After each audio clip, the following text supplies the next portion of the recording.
हे भगवान, यो खबर सुनाउँदा पनि मेरो मुटु कामिरहेको छ।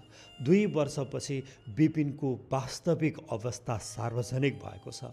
इजरायल सरकारले अघि 20 मिनेट अगाडि मात्रै बिपिन जोशीको निधन भएको भनेर पुष्टि गरेको छ।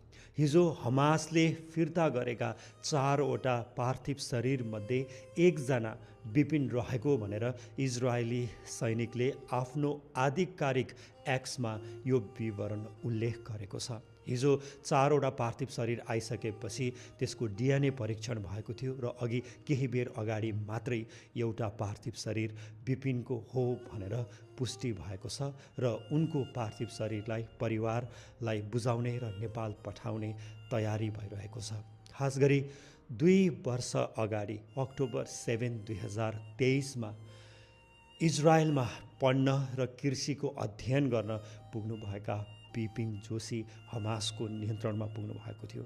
त्यसपछि उनको अवस्था थाहा थिएन, अज्ञातै थियो। तर आज इजरायली सैनिकले चाहिँ उनी हमासको नियन्त्रणमा पुगेको 1 महिनामै उनको निधन भएको, ज्यान गएको भनेर पुष्टि गरेको छ। अब के कसरी ज्यान गयो त्यो यकिन भइसकेको छैन, थप विवरणहरू आउन बाँकी नै छ।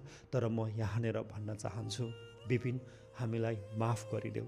सायद हाम्रो तागत पुगेन होला तिमीलाई जीवित फर्काएर ल्याउने, तर पनि हामी आम नेपाली जनताले तिमी सकुशल घर फर्कियोस् भनेर निकै धेरै कामना गरेका थियौँ। र हामी बिपिनकी बहिनी पुष्पा र आमा र सिङ्गो परिवारसँग पनि माफी माग्न चाहन्छौँ। सायद हामी कहीँ न कहीँ चुक्यौँ होला बिपिनलाई सकुशल घर फर्काउनको लागि। तर बहिनी पुष्पा, तपाईँले पछिल्लो 2 वर्षमा जुन कुरा गरेर देखाउनु भएको छ आफ्नो दाइलाई फिर्ता ल्याउनको लागि, तपाईँले एउटा बहिनीको नाताले सबै कोसिसहरू गर्नुभयो।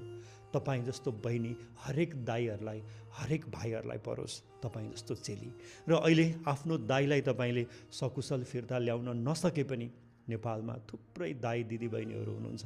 तपाईँको त्यो स्ट्रेन्थ तपाईँले देशको लागि पनि खर्च गर्न सक्नुहुन्छ।